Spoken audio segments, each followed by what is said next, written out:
Hi everyone, I'm Romar Qualat, a student from Bachelor of Arts in English Language Studies.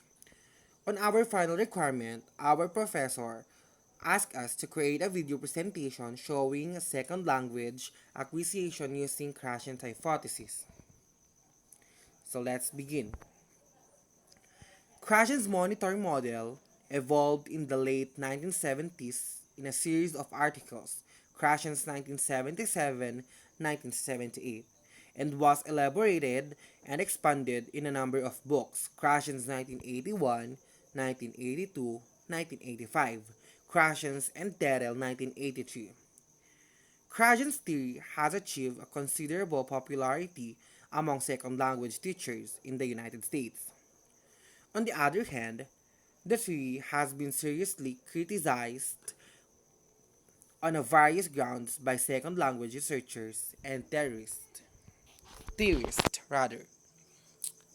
So we have here the five central hypotheses which constitute Krashens' theory are as follows. We have the acquisition learning hypothesis, the monitor hypothesis, the natural order hypothesis, the input hypothesis, the affective filter hypothesis. So let's talk about the acquisition learning hypothesis. It's a hypothesis that forms part of Stephen Krashen's theory of second language acquisition. It states that there are two independent ways in which we develop our linguistic skills, and these are acquisition and learning.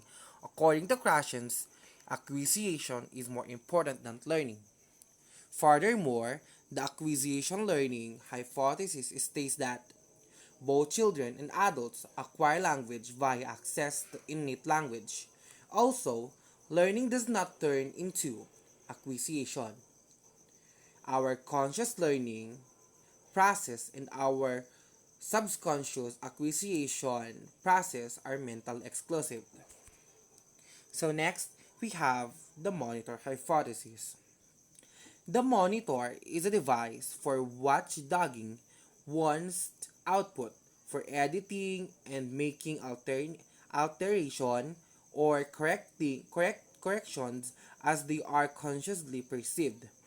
Acquisition innates the speaker's utterances and is responsible for fluency. The monitor hypothesis asserts that learners' learned system act as monitor to what they are producing. In other words, while only acquiring or acquired system is able to produce spontaneous speech, the learned system is used to chat or to check what is being spoken. So next we have the natural order hypothesis. It states that we acquire the rules of language in a predictable order, some rules tending to come early and others late. That is according to Krashens 1985. This natural order of acquisition is presumed to be the result of the acquired system, operating free of conscious grammar or the monitor.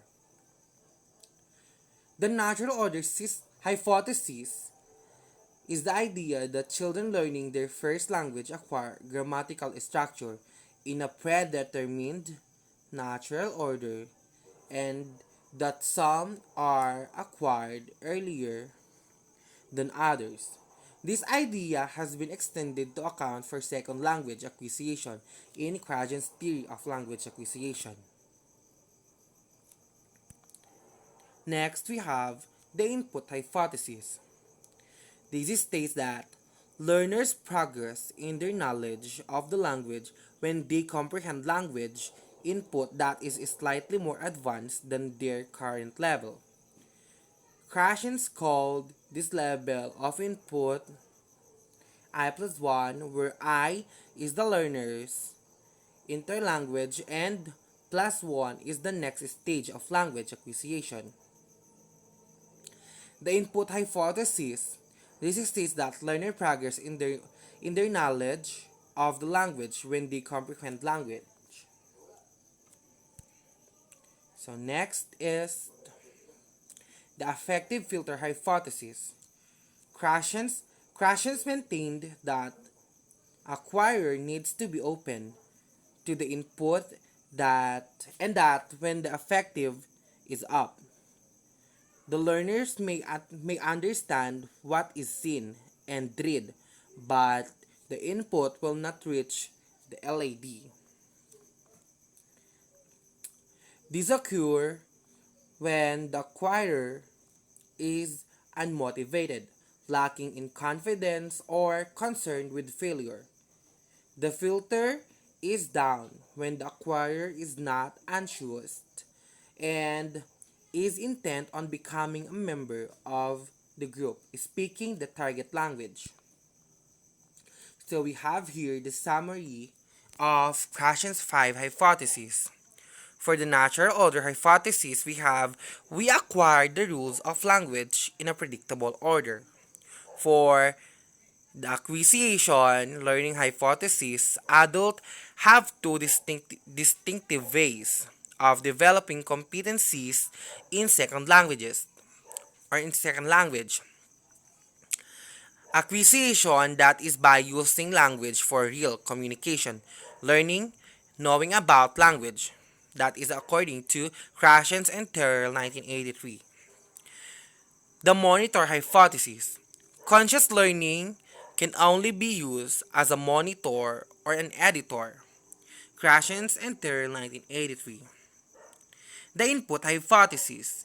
Human acquire the language in only one way, by understanding messages or by receiving comprehensible input. Next is the affective filter hypothesis, a mental block caused by affective factors that prevents input from reaching the language acquisition device. That is according to Krashens 1985, page 100. And to end this, I must say, or I must pronounce, the quotation of Stephen Krashen, and for me, this is the most important or the easiest to understand. Acquisition requires meaningful interactions in the target language, natural communication, in which speakers are concerned not with the form of their utterances, but with the messages they are conveying and understanding. So, that's all for today. Thank you.